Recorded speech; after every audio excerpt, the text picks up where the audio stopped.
Good morning, all of you. Welcome back to my channel, that is IGNU Pathways, and in this video, I am going to give you the important questions of MCU 23 Strategic Management. जो ये paper आपको काफी ज्यादा beneficial होगा हमारे important question से, क्योंकि मैंने 30 इंपॉर्टेंट क्वेश्चंस आपके लिए लेके आया हूँ। जैसा कि आप जान रहे हैं, MCU 22 का रिव्यू मैंने अपलोड कर रखा है। जिन भी बच्चों ने वो वीडियो नहीं देखा है, वो रिव्यू प्लेलिस्ट नहीं देखा, वो हमारे चैनल पे रिव्यू वाले कॉलम पे जा सकते हैं। उस प्लेलिस्ट वाले कॉलम में आपको रिव्यू का कॉलम दिख जाएगा। वहां पे हमारे सारे सजेशंस देखने को मिलेंगे कि हर किस तरह इस टर्म इन जून 2024 का ये जो सफर था, इसमें इग्नू पाथवेज ने कितनी ज्यादा हेल्प आपको प्रोवाइड करी। मैं कह सकता हूँ 90% हेल्प हमारे चैनल्स के माध्यम से आपको देखने को मिला। ये बात सिर्फ कॉमर्स की नहीं है, बात हिस्ट्री की भी है, सिविक्स की भी है। हर एक तरीके से हमने जो ऑथेंटिक इंफॉर्मेशन है वो आप तक पहुंचाया। कुछ ट्यूटोरियल वीडियोस भी देखने को मिले और पेड कोर्सेज भी अब हमारे साथ देखने को मिल रहे हैं। सो अब हम लोग क्या करने जा रहे हैं कि इसके 30 इंपॉर्टेंट क्वेश्चंस को आपको देने जा रहा हूँ। क्योंकि आप सोच रहे हो कि 30 इंपॉर्टेंट क्वेश्चंस कैसे सर लेके आ रहे हैं, इतना ज्यादा इंपॉर्टेंट क्वेश्चन। मैं इसलिए ला रहा हूँ क्योंकि इसमें जो 30 इंपॉर्टेंट क्वेश्चन है, उसमें से 10 इंपॉर्टेंट क्वेश्चन आपको कॉन्सेप्ट बिल्ड करने में हेल्प करेगा। ये जो 10 इंपॉर्टेंट क्वेश्चंस अगर आप करते हैं, तो इसमें आप कोई भी क्वेश्चंस आपको किस तरह से भी आए पूछे, तो आप उसके आंसर्स को लिख सकते हो। जिसमें मैंने जो 30 इंपॉर्टेंट क्वेश्चंस रखा है, जिसमें 10 क्वेश्चंस के बाद वाला पार्ट जो है वो काफी ज्यादा इंपॉर्टेंट होता है, और वो सारे क्वेश्चंस आपको हो सकता है एग्जाम्स में देखने को मिल जाए एकदम हूबहू, जैसा कि MCU 22 में मिला और बाकी सारे पेपर्स में मिला। तो चलिए वीडियो को लेट नहीं करते और वीडियो को स्टार्ट करते हैं। स्टार्ट करने से पहले अगर चैनल पे नए हैं तो चैनल को सब्सक्राइब कर ले। जिसमें सबसे पहला पार्ट देखिए, strategy is a synonyms with policies, comment on this statement. इसमें आपको कमेंट करना है स्ट्रेटजी क्या होता है। सबसे पहला चीज जो ये पेपर का नाम है, स्ट्रेटेजिक मैनेजमेंट। कोई भी मैनेजमेंट होता है, अगर उस मैनेजमेंट में स्ट्रेटजी ना हो तो वो मैनेजमेंट वर्ड अधूरा है। हर एक ऑर्गेनाइजेशन को इफेक्टिव रन कराने के लिए हमें स्ट्रेटजी अपनानी पड़ती है। स्ट्रेटजी काफी इंपॉर्टेंट होता है हर एक फेज के लिए। Strategy is universal in nature, it is require in all sphere of life. जिसमें पहला क्वेश्चन था, strategy is synonyms with policies, comment on this statement. इस ये जो आपका दिया गया है, ये कॉन्सेप्ट बिल्ड क्वेश्चन है, इसको आपको एकदम बिल्कुल करके जाना है। Stage 5 mission statements of the companies in India and review them critically. इसके कुछ कंपनीज के बारे में आपको मिशन के साथ उसको जोड़कर इसके आंसर्स को लिखना है। काफी इजी क्वेश्चन है ये। फिर strategy formulation, implementation, evolution and control और इंटीग्रेटेड प्रोसेस, गिव आर्ग्यूमेंट्स। उसके बीच में आर्ग्यूमेंट्स देना है। फिर कुछ फॉलोइंग के एक्सप्लेनेशंस को आपको लिखना है। ये मे भी आपको शॉर्ट नोट्स में आ सकता है कि कोर वैल्यू क्या होता है, कोर पर्पस क्या होता है, लिवरेज क्या होता है, स्ट्रेटेजिक ग्रुप क्या होता है, सिनेरियो प्लानिंग क्या होता है। ये जितनी भी बातें कही जा रही है सब स्ट्रेटेजी से रिलेटेड है। एक चीज आपको ध्यान रखना है, कोई भी क्वेश्चन आपको लिखने को आए तो आप उसमें कौन सा कॉन्टेक्स्ट लिखोगे, स्ट्रेटेजी वाला कॉन्सेप्ट लिखोगे। जब स्ट्रेटेजी आप उसमें लिखोगे तो आपको आंसर्स लिखने में काफी ज्यादा हेल्प मिलेगा। चलिए देखते हैं क्वेश्चन नंबर 5। ये क्वेश्चन 110% आपको एग्जाम्स में देखने को मिल सकता है। What is mission? How is it different from purpose? Discuss the essential of a mission statement. Mission क्या होता है? जैसा आप जानते हैं, मिशन का मतलब ही, मिशन का मोटिव ही होता है गोल। कोई भी गोल जिसके प्रति आप आगे बढ़ते हो, कोई भी ऑब्जेक्टिव जिसके प्रति आप आगे बढ़ते हो, उसके लिए आपका एक मिशन होता है और उस मिशन को आप इफेक्टिवली और एफिशिएंटली करते हो। जिसमें छठा क्वेश्चन है, EPRG फ्रेमवर्क क्या होता है, और जिसमें इथनोसेंट्रिक, पॉलीसेंट्रिक और रिजियोसेंट्रिक और फिर जियोसेंट्रिक के बारे में आप लोगों ने पढ़ा था, वो IBO 06 वाले पेपर में, फिर IBO 01 में भी देखा था। फिर डिस्टिंग्विश बिटवीन देखिए क्या है, ग्लोबल एनवायरनमेंट, डोमेस्टिक एनवायरनमेंट के बीच में आपको डिस्टिंग्विश करना है, एक्सटर्नल एनवायरनमेंट और इंटरनल एनवायरनमेंट के बीच में। ये सारी जो क्वेश्चंस आप देख रहे हो, ये MCU 04 में भी कुछ क्वेश्चंस आपको फैमिलियर मिले होंगे, कुछ आपको हो सकता है कि बिजनेस एनवायरनमेंट वाले, वही जो MCU 04 वाले के पेपर है उसमें से काफी कोरिलेशन है, और कुछ IBO वाले पेपर में देखने को मिला। क्योंकि ये जो पेपर है ये हम कह सकते हैं मल्टी पर्पस के हिसाब से हर एक पेपर से थोड़ा थोड़ा उठाया गया है। जिसमें फिर पेस्टल फ्रेमवर्क के बारे में आपको बताना है, काफी इंपॉर्टेंट क्वेश्चन होता है ये। पेस्टल आपको करके जाना है, मिशन आपको करके जाना है। फिर how does the nature of market determine the competitive rivalry between the business organisation, कैसे राइवलरी क्रिएट करता है, उसके बीच में आपको बताना है।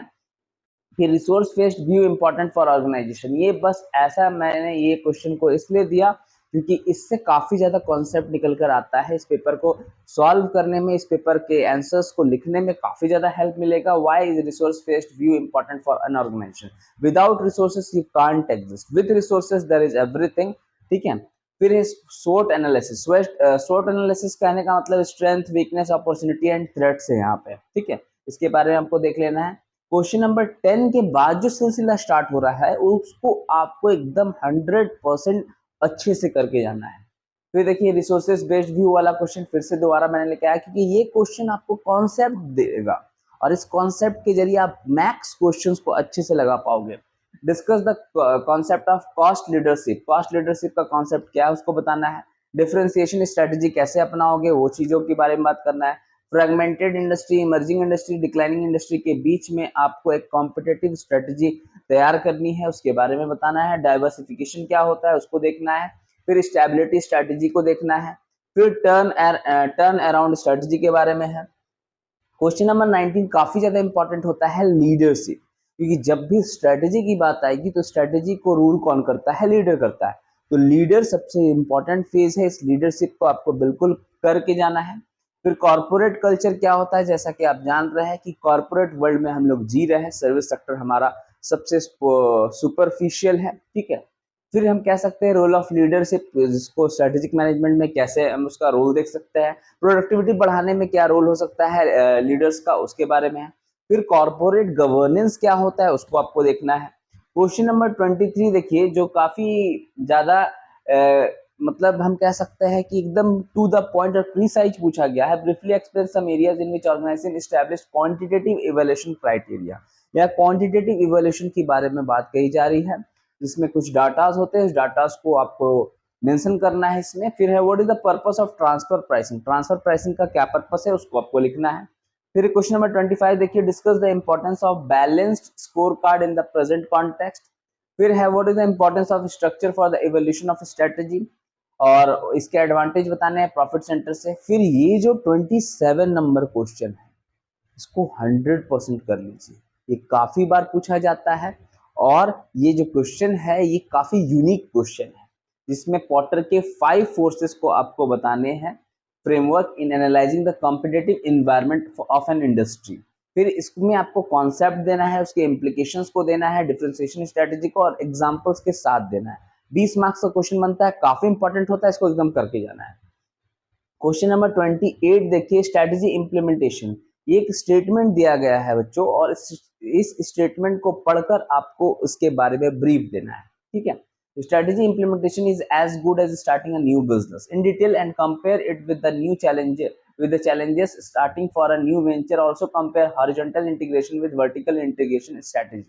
मतलब नाउ आप कोई भी बिजनेस स्टार्ट करते हो तो देयर इज सम चैलेंजेस, क्योंकि मैक्रो एनवायरनमेंट माइक्रो एनवायरनमेंट काफी ज्यादा अफेक्ट करता है, और ये जो वर्ल्ड है ये काफी ज्यादा रैपिड ग्रो कर रहा है और काफी ज्यादा कंपटीशन है। क्योंकि न्यू इकोनॉमिक पॉलिसी जब आई थी 1991 में, तो काफी ज्यादा हमें देखने को मिला था कि हमारा जो कॉर्पोरेट कल्चर है काफी बढ़ गया है, सर्विस सेक्टर में काफी इजाफा मिल रहा है।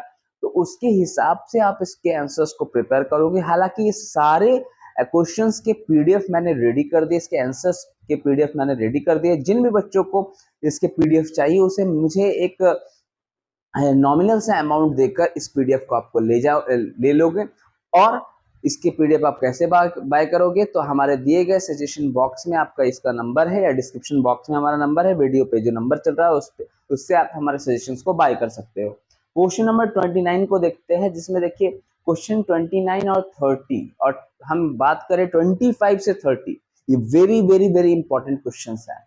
Explain the cost and risk involved in the forming a strategic alliance with examples. Example के जरिए आपको उसको बताना है। फिर वैल्यू ऑफ चेन फ्रेमवर्क को बताना है। फिर कॉर्पोरेट गवर्नेंस को बताना है। ठीक है। तो ये सारे क्वेश्चन काफी ज्यादा हेल्पफुल है आपके अपकमिंग एग्जामिनेशंस के लिए, जो कि MCO 23 का पेपर है, जो काफी ज्यादा इंपॉर्टेंट है। बिल्कुल भी डरना नहीं है, क्योंकि 30 क्वेश्चंस जो मैंने दिया है ये काफी प्रिसाइजली दिया है और काफी ज्यादा आपको हेल्प कर दिया है, क्योंकि जो 10 क्वेश्चन है वो आपको कॉन्सेप्ट बिल्ड करके देगा और बाकी के क्वेश्चंस आपको एकदम पढ़ के जाने हैं। और जो 10 क्वेश्चंस मैंने प्रोवाइड किया उसे बस एक बार गो थ्रू कर लेना है। ठीक है। क्योंकि गो थ्रू करेंगे तो आप आंसर्स को लिखने में हेल्प आपको मिल सकता है। और जितने भी आंसर्स हैं सबके मैंने आंसर्स को अच्छे तरीके से एनालाइज करके आपको प्रोवाइड करा है। बस आपको करना क्या है कि इस पीडीएफ को एक बार अच्छे से पढ़ जाना है। अगर हमारे पास समय होता तो हम इस स्ट्रेटेजिक मैनेजमेंट पे एक महामैराथन वीडियो बना सकते थे, लेकिन नहीं बना पा रहे क्योंकि समय का अभाव है and there are some difficulties that I am facing because resources हमारे पास नहीं था। जैसे कि मैंने बताया कि हमने चैनल का शुरुआत 1 सब्सक्राइबर से किया था और आज के डेट में हमारे पास 950 सब्सक्राइबर से भी ज़्यादा सब्सक्राइबर जुड़ गए। क्यों? क्योंकि हमारा डिस्टेंस लर्निंग का पाथ काफ़ी इफेक्टिव बना, क्योंकि हमने एक ऑथेंटिक इन्फॉर्मेशन प्रोवाइड करा। क्योंकि जिस चैनल से मैं पहले जुड़ा था उस चैनल में मुझे काफ़ी ज़्यादा टॉर्चर फेस करना पड़ा, काफ़ी ज़्यादा ऑब्लिगेशंस फेस करना पड़ा, जिसके चलते मुझे उस चैनल को स्किप करना पड़ा और फिर मैंने अपना चैनल बनाया और जिसके चलते आज ये चैनल इतनी तरक्की से आपको देखने को मिल रहा है। इस तरक्की का एक ही सफलता है कि मैंने एकदम एकदम भयानक मेहनत करी है, मैं कह सकता हूँ एकदम निस्वार्थ मेहनत करी है, जिसमें मैंने एकदम ऑथेंटिक मैं कह सकता हूँ ऑथेंटिक इन्फॉर्मेशन प्रोवाइड करने की पूरी कोशिश करी है और जिससे बच्चों को काफ़ी हेल्प मिला है। सो इसी तरह अगर आप हमारे वीडियो से जुड़ना चाहते हैं, हमारे डिस्टेंस लर्निंग के पास से जुड़ना चाहते हैं तो हमारे चैनल को सब्सक्राइब कर लें और इस वीडियो को ज़्यादा से ज़्यादा लाइक करें और शेयर करें उन बच्चों को जो MCO 23 का पेपर देना जा रहे हैं। थैंक यू, जय हिंद एंड जय भारत। मिलते हैं हम लोग नेक्स्ट वीडियो में।